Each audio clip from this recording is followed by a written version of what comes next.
Washington, the U.S. Navy warned on Tuesday that vessels in the Persian Gulf should stay at least 100 meters away from U.S. warships or will be interpreted as a threat and subject to lawful defensive measures.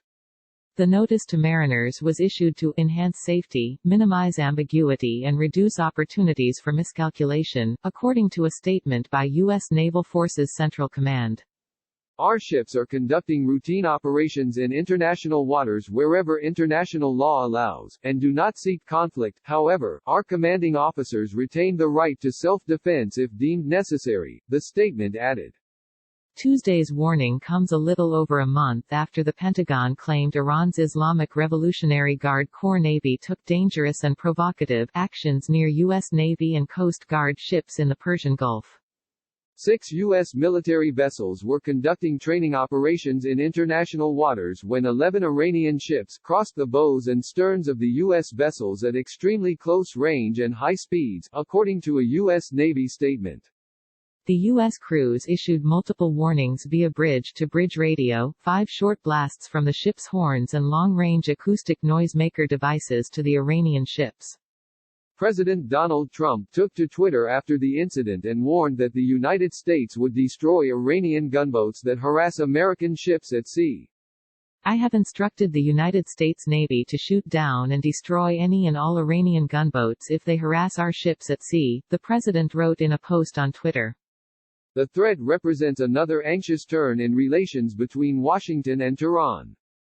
Tensions have soared following Trump's withdrawal from the landmark Iran nuclear deal brokered by the Obama administration.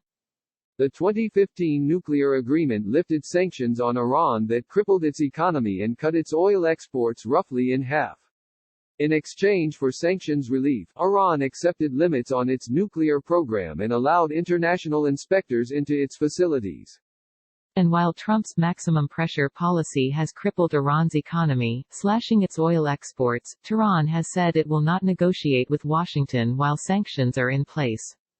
What's more, the Trump administration has previously said that it will not offer sanctions relief to Iran as the deadly coronavirus outbreak further isolates and cripples the Middle Eastern nation.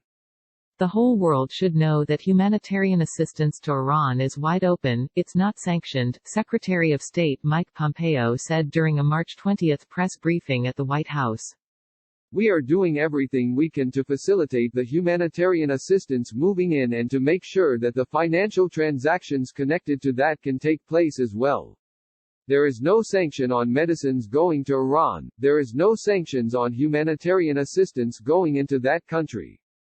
They've got a terrible problem there and we want that humanitarian, medical assistance to get to the people of Iran, the nation's top diplomat added.